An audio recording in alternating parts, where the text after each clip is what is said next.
Hello students. आज हम आपकी इंग्लिश ग्रामर का सेकंड चैप्टर नाउन स्टार्ट करते हैं। नाउन मतलब क्या होता है? संज्ञा। आप स्टार्ट करने से पहले हम इस परिभाषाएं देखते हैं। संज्ञा कहते हैं किसे? संज्ञा की नाउन संज्ञा की परिभाषा। Noun is the name of a person, place, animals and things. अर्थात किसी व्यक्ति, वस्तु, स्थान अथवा जीव जंतु के नाम को संज्ञा कहते हैं। वापस देखिए, संज्ञा किसे कहते हैं? Noun is the name of the person, place, animals and thing. किसी व्यक्ति, वस्तु, स्थान अथवा जीव जंतु के नाम को संज्ञा कहते हैं। जैसे कि फॉर एग्जाम्पल मदर। मदर क्या है? एक व्यक्ति है। स्कूल, स्कूल क्या है? एक स्थान है। स्नेक जीव जंतु है। आगे बढ़ते हैं। हम जो भी वाक्य बोलते हैं उनमें किसी न किसी व्यक्ति, स्थान या वस्तु के बारे में जानकारी या निर्देश ज़रूर दिया जाता है। जब हम कोई भी वाक्य बोलते हैं तो किसी भी व्यक्ति के बारे में, किसी स्थान के बारे में, किसी वस्तु के बारे में जानकारी या निर्देश ज़रूर दिया जाता है। तो नाउन हर उस शब्द को कहते हैं जो किसी व्यक्ति, वस्तु या स्थान के नाम के रूप में वाक्य में दिया गया हो। चित्र के रूप में देखें, नाउन को इस प्रकार भी समझाया जा सकता है जैसे कि राम क्या है? एक पर्सन का नाम है। महात्मा गांधी, ये भी एक पर्सन है। टेम्पल, यह एक प्लेस है। बुक्स, ये एक थिंग है, यानी कि एक वस्तु है।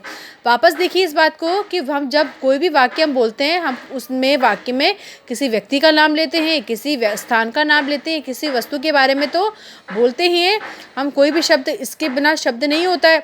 हम किसी शब्द के अंदर इन चीज़ों का नाम तो लेते हैं। या तो हम किसी से कोई वस्तु मंगवाते हैं तो उस वस्तु का नाम लेते हैं, या हम कोई बात किसी को नाम से लेके पुकारते तो उस व्यक्ति का नाम बोलते हैं। किसी जानवर को देख के बोलते हैं तो उस जानवर का नाम लेते हैं। तो हम शब्द कहते हैं, उसमें किसी व्यक्ति, वस्तु या स्थान को दिया जाता ही है, उसका स्थान दिया जाता है। आगे देखते हैं संज्ञा के प्रकार। किसी के नाम से प्रकट होने वाली विशेषता के अनुसार संज्ञा के प्रकार को वर्गीकृत किया गया है। लेकिन कक्षा के स्तर के अनुसार मुख्यतः हम ये 3 भागों में चर्चा करेंगे। सबसे पहले है प्रॉपर नाउन, व्यक्तिवाचक संज्ञा। कॉमन नाउन, जातिवाचक संज्ञा।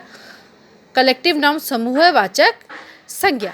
सबसे पहला है हमारा प्रॉपर नाउन, व्यक्तिवाचक संज्ञा। व्यक्तिवाचक संज्ञा, the proper name of the person, place और things is called a proper noun. अर्थात किसी निश्चित व्यक्ति, वस्तु तथा स्थान के नाम को व्यक्तिवाचक संज्ञा कहते हैं। इसका पहला अक्षर कैपिटल होता है, जैसे कि जयपुर, रेड फोर्ट, लाल किला आदि। अब देखिए, प्रॉपर नाउन व्यक्तिवाचक संज्ञा, the proper name of the person. हम किसी व्यक्ति को, निश्चित व्यक्ति को, उसके और किसी निश्चित व्यक्ति, किसी निश्चित स्थान और किसी निश्चित चीज़, निश्चित वस्तु के नाम को व्यक्तिवाचक संज्ञा कहा जाता है। इसका पहला अक्षर हम कैसे लिखते हैं? कैपिटल लिखते हैं, जिसमें पहला अक्षर बड़ा लिखा जाता है। जैसे कि जयपुर में आप देखिए जे कैपिटल है, रेड फोर्ट में आर और एफ दोनों कैपिटल लिखा जाता है। प्रॉपर नाम में हम किसी पर्टिकुलर एक ही व्यक्ति के बारे में बात कर रहे हैं, या किसी एक जगह के बारे में बात कर रहे हैं, या किसी एक वस्तु के बारे में बात कर रहे हैं। जैसे कि यहाँ पे कुतुब मीनार और यहाँ भगत सिंह, तो यहाँ पे प्रॉपर हमने भगत सिंह के बारे में ही बात की है। और कुतुब मीनार में हमने केवल कुतुब मीनार के, और इसमें देखिए फर्स्ट लेटर दोनों का कैपिटल लिखा गया है। आपको याद रखना है, सेंटेंस अपन स्टार्ट करते हैं तो उसका फर्स्ट लेटर कैसा लिखा जाता है? कैपिटल लिखा जाता है। नाउ सेकंड पेज पे आते हैं हम। अब आगे हमारा टॉपिक है second, common noun. Common noun मतलब जातिवाचक संज्ञा। यह the common name of person, place and things is called a common noun.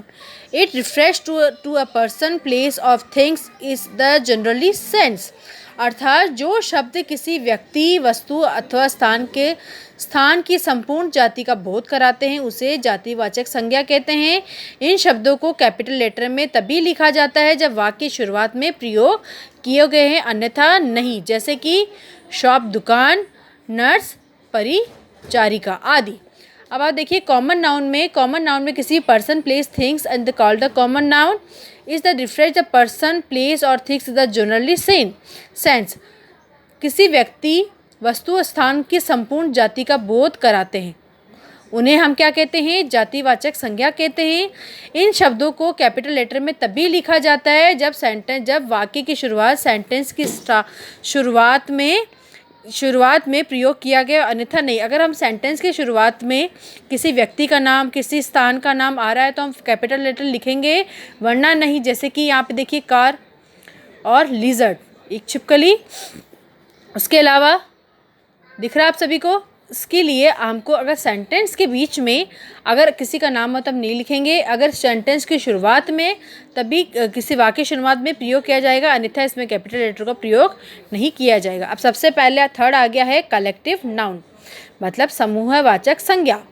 A collective noun is the name of the given up to group of the collection of person and things, अर्थात जिन शब्दों के किसी समूह का बोध होता है, जिन शब्दों से किसी समूह का बोध होता है वह समूहवाचक संज्ञा कहलाते हैं। जैसे कि कक्षा में क्या एक समूह है, बहुत सारे बच्चे एक साथ बैठते हैं। आर्मी यानी सेना में बहुत सारे सैनिक एक साथ होते हैं। सामान्यतः कलेक्टिव नाउन का प्रयोग एक वचन में होता है। सामान्यतः इसका कलेक्टिव नाउन का प्रयोग कहाँ होता है, एक वचन में। अब समूहवाचक में फैमिली भी आता है, फैमिली में भी एक समूह में बहुत सारे लोग एक साथ इकट्ठे रहते हैं। फ्रेंड्स, दोस्त भी एक से ज़्यादा होते हैं। अगर इसका प्रयोग बहुवचन में किया जाता है वह कॉमन नाउन बन जाता है। अब इसी का कलेक्टिव नाउन का प्रयोग अगर हम एक वचन से जगह बहुवचन में करेंगे तो इसका वो क्या हो जाएगा, कॉमन नाउन। तो आई होप आपको ये चैप्टर समझ आ गया होगा। नाउ हम एक्सरसाइज फर्स्ट इसकी कंप्लीट करते हैं। Read the following sentence and circle the noun. निम्नलिखित वाक्यों को पढ़ें व संज्ञा शब्द को बोला। संज्ञा किसे कहते हैं, किसी व्यक्ति वस्तु स्थान या जीव जंतु के नाम को संज्ञा कहते हैं। तो हमारे फर्स्ट सेंटेंस है Seema and Sita are dancing. Seema and Sita क्या कर रही है, डांस कर रही है। तो सीमा और सीता क्या है यहाँ पे, noun. The monkey is on the tree, यहाँ पे मंकी कहाँ है, पेड़ के ऊपर। तो मंकी क्या है, एक जीव है, जीव जंतु है। रिया इज इन जयपुर, रिया का है जयपुर में। तो रिया क्या है, एक पर्सन का नाम है। माई कार इज ब्लैक, यहाँ पे कार क्या है, एक वस्तु है। The jug is on the table, यहाँ पे जग क्या है, एक वस्तु है। तो जग कहाँ पे, टेबल के ऊपर। तो बच्चों आई होप आपको ये चैप्टर समझ आ गया होगा। Thank you for today.